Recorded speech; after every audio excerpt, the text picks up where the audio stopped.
Hello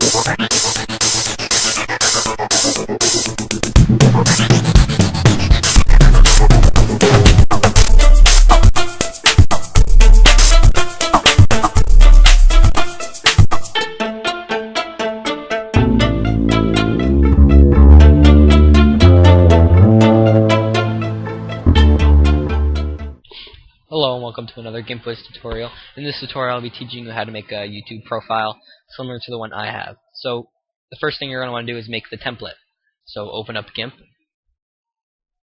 and when GIMP is open, create a new image, 986 pixels by 1700 pixels, and by 1300 pixels. And then you're going to want to keep that white. And then create another new image by 1700 for the width and 1300 for the height. Click OK, and then fill this one with a black color. Now you're going to want to copy the white layer, the 986 pixels by 1300, and paste it onto the black layer, and then merge those two layers down. And there you have a nice YouTube template where you can use for all your YouTube backgrounds. So what I like to do is make a nice starburst effect. So you just create a new layer, and then you can hide the background layer. I like the blue, so just go from a lighter blue to a darker blue. Go to the gradient tool, foreground to background, and then you're going to want the radial shape. And then just stroke it from about the center to any of the corners. And then it goes from lighter to darker, as you can see.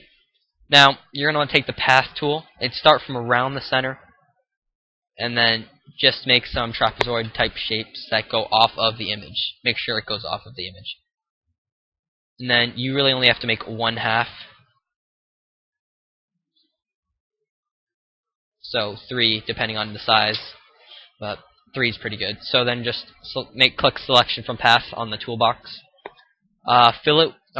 Firstly create a new layer, transparent. Fill it with a white color. Then duplicate this white layer right there. Use the flip tool, flip it, align tool, and align it like that. There you go. And then you can merge these two down, and you have a decent starburst effect right there. Just change the opacity to about 15 or so %, and that looks pretty good right there. Another thing I like to do is create a new layer. Take the brush, take a large fuzzy brush, as large as it can get, and just click right in the center, and it just looks like the light or the starburst effect is emanating from that light source. Then you can merge those two layers down. And there you go, you have the basic background. Now you're going to want to work on the sides of it. So you can hide these two top layers and show your template layer. So what you're going to want to do is actually create a new layer, and take the rectangle select tool and make a very thin rectangle shape right like that. Then go to filters. First go on this, fill it with a white on the new layer that you created, and then make sure you line it up with the edge of the black line and the white.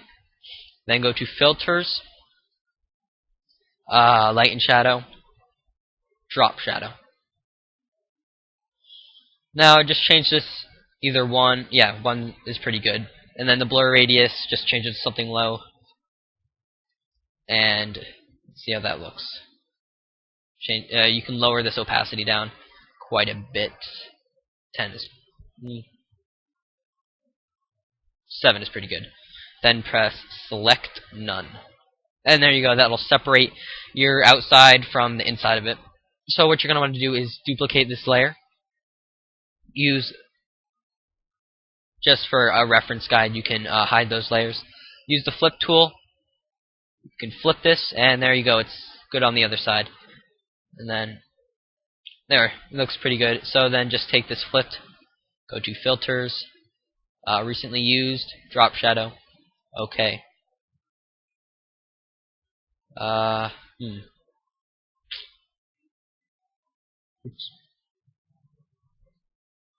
You do not want to do that, apparently. Oh, I know why. Okay, so before you create your second, right after you do the drop shadow effect, merge those two layers down so it's one layer. That's where I messed up. So then you can duplicate that layer. You want to merge it down one more. So then you have all the bar on one layer. Then duplicate that layer. Sorry for that. Flip it. And then see if it looks good. Yep, that looks pretty good. It should be perfectly aligned if you did it right. And then there you go. That's the sidebars. So anything outside these bars will be on the outside of your profile, and anything on the inside will be where it says uploads and videos and all that. So now for the designs on the outside, create a new layer. I like the circles, and I like doing them myself, so it gives a nice random effect. So just take the oval tool, create some ovals, fill it with the white, and then just make another oval, then hit the delete key. Then you can make as many as you want. And then just make sure it looks pretty good. Doesn't have to be perfect circles. I like just the randomness of it. And then after you get your circles done, press select none. Then take your rectangles tool, and you're going to want to right at the end of this little bar right here, you want to just delete any white that's there. I just think that looks pretty good right there. Then just press select none. And there, you just do this as many times as you want. So I'll be right back. I'm just going to do this and pause the video. And welcome back. As you can see, I just added some little circles right there. Just delete some from this one. And so yeah, to me that looks pretty good right there. And I did it all on one layer. You can do it on separate layers if you want to, but since I'm not really going to use this one, I just did it on the same layer. So after you do this, there's one more thing that you're going to want to do for the basic background. Create a new transparent layer. Select a white foreground color. The gradient, FG to transparent. And then you're just going to want to stroke some gradients. Oops. You want a linear, not a radial. Linear. Stroke some gradients on on 3 edges, all but the top. Make sure they're straight lines. And you're going to want to make sure that the edge of it is white. And you'll see why. I'll tell you why in a few minutes after I do this. Okay, so you can do this any way you want. You can do it. You don't have to do it straight. You can do it curved if you want that kind of effect. Doesn't really matter.